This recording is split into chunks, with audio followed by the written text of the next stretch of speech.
Have you ever felt uncomfortable with your small talk? Just talking to someone casually that you meet in a business environment, or maybe even socially. Or you're in a business environment and you're expected to network, but you're just not comfortable. Well, if that's the case and you want to become more comfortable, become better at it, or just simply improve because you're doing it now and you're okay, but you want to get better, you've come to the right place. Welcome to month 6 of our Mastering English Communication 1 year learning plan. And if you started at the beginning of the year, now would be June or month 6. So for this lesson, you're going to hone your networking and small talk abilities. And remember, if this is your first time, we spend the month working on the skill that I'm presenting here, or skills in some cases, right? So networking and small talk abilities are vital skills for building connections both professionally and socially. So get your pen, get your paper. Let's get started. So last month in May, remember if you're just joining, this is going to also give you an idea of what you've missed so you can go back and take a look at May or month 5. Last month, you concentrated on presentations and public speaking. In other words, working to structure your talks effectively using or proper use of transitional phrases and how to manage question and answer segments. Extremely important in the business environment.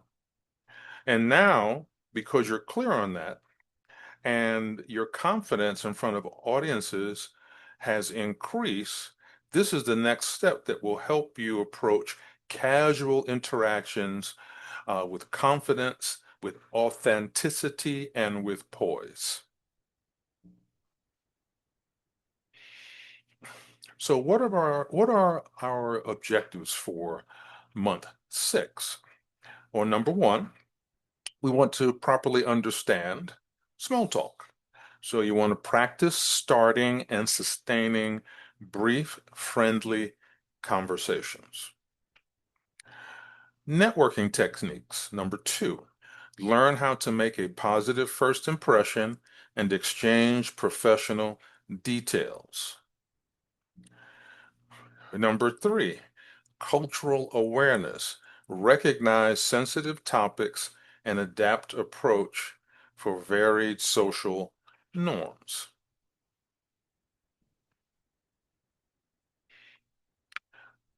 So all of this sounds good, I'm sure. But why does it matter? Well, why networking matters is very simple. Effective networking broadens your professional circle. It opens up new opportunities and enhances your reputation. By mastering small talk, you'll not only expand your business contacts, but also foster genuine relationships built on trust and mutual support. And just so you know, I have in the notes section or about you section, in the description, I will have 2 resources, 2 books, and I'll mention one of them later uh, in this lesson that will be very helpful in you practicing and developing your small talk and networking techniques.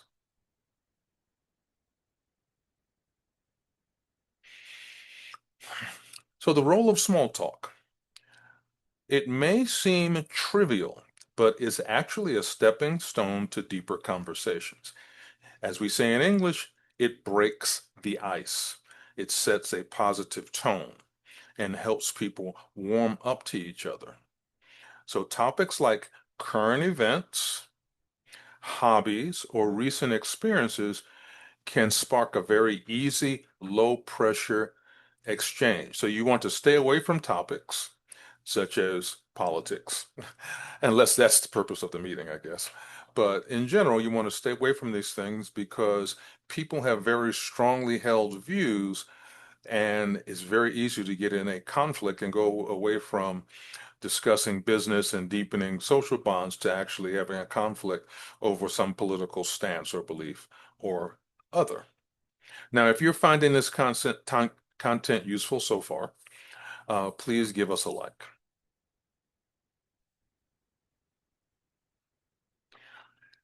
So, recognizing cultural nuances. In global settings, topics such as politics, religion, or personal income can be very, very sensitive. So, learn to read social cues and be mindful of what's acceptable in different cultures. It's extremely important. Adapting your conversation style shows respect and can build stronger cross-cultural connections. So, how do we start conversations?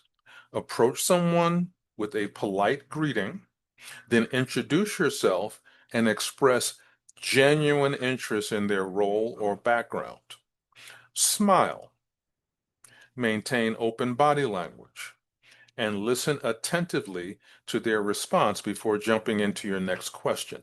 And remember what I just mentioned in the previous slide, which was be aware of cultural nuances. Just because something is very acceptable in the United States doesn't mean it will be acceptable in Bangladesh, or doesn't mean it will be acceptable in Australia or India or any other major English-speaking countries.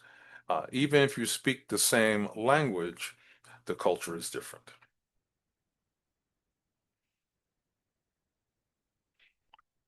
So how do you engage the other person? Well, first off, you want to ask open-ended questions that invite detailed answers. Uh, if you look at some of my previous videos on small talk and networking, you see some of those are the who, what, when, who, what, where, when, how questions. So, and when you get the detailed answers, you want to follow up with related queries or share brief personal anecdotes to show you're actively listening. This is what we call back and forth exchange, and it's the key to establishing rapport and making the other person feel valued. So, role playing scenarios can be very helpful. It's very good to simulate networking events or social gatherings with a partner or group. In other words, like-minded people who understand the importance of small talk and networking and want to improve, and you're working together. People whose minds are closed in one way or another, they're not going to make good partners, so don't waste your time with them. And practice greeting new acquaintances. Remember, English is your second or third or more language. So you don't know everything. You didn't grow up with it in most cases. You didn't grow up with it as a natural first or natural second language, like in a two language household. So you need to practice and you need to get better at it and you need to understand. So practice greeting new acquaintances, discussing shared interests, and responding to common icebreakers, right? This hands-on, and that's another phrase we use, hands-on, which means we're getting it directly involved. This hands-on rehearsal builds familiarity and confidence for real life encounters.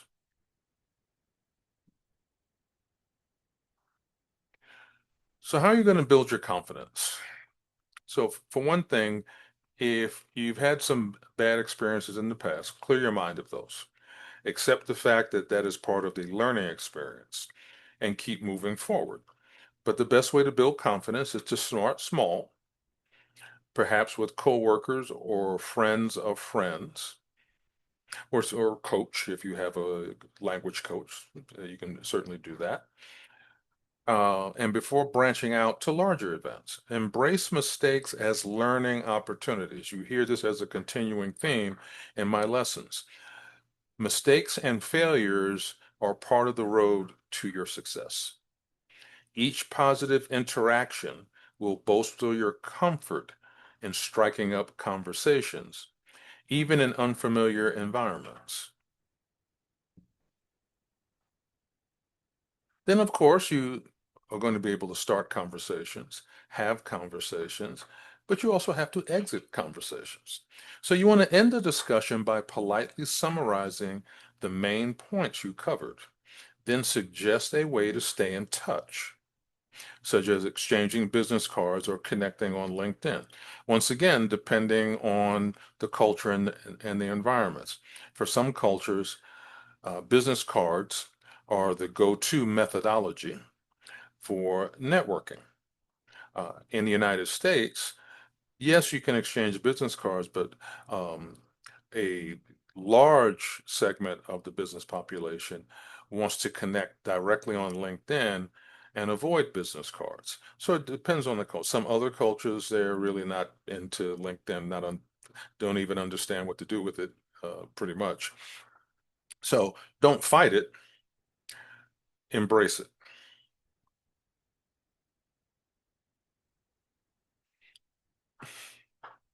So we have some recommended communication tools, mobile apps, use networking platforms like LinkedIn. But there are others, so look the others up, and many can be specific to your general industry as well. So do your homework on what will work best in your industry. But certainly, if you're in the United States, get on LinkedIn, or if you want to do business in the United States, get on LinkedIn and have some presence. You don't need to take all of your time posting and keeping things up, but have some form of acceptable presence. Conversation guides. Look for lists of small talk prompts or cultural guidelines specific to your region. So if you're in the United States or the UK, for argument's sake, just to highlight these two, certainly if you want to talk about movies or sporting events or the holiday season is coming up, things like this. What do you do with your family? Do you go camping? These are very general interest things, non-conflict related. People can enjoy them and enjoy talking about them and easily share experiences. And then feedback groups. Join meetups. You can just Google meetup.com and go in and take a look at the various types of groups that they have, both online and live in your general geography. Join them, and then also language exchanges. I mentioned both of these many times before. So if you haven't yet taken the leap and jumped into a meetup group or a language exchange, do it. That they will offer peer feedback. In other words, people like yourself on a similar level so you can grow together.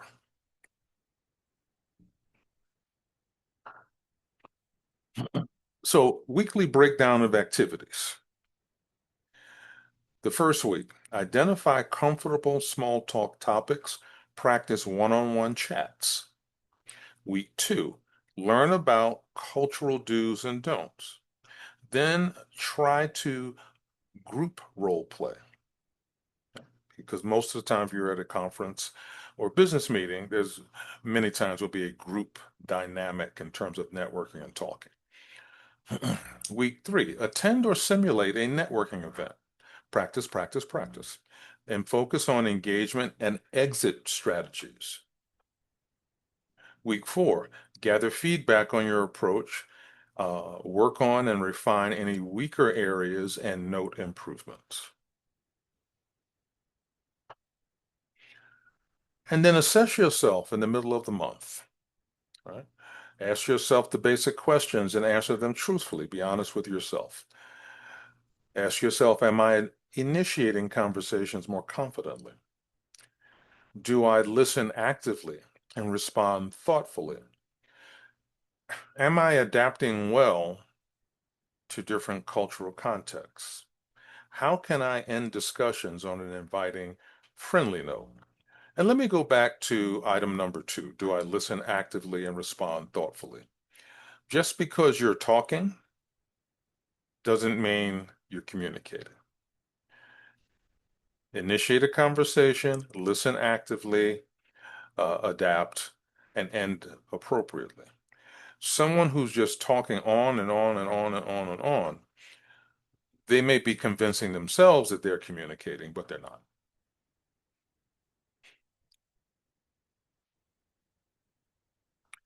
So these are three helpful resources. One is this book, and I have the link to it uh, in the About section for the video on YouTube.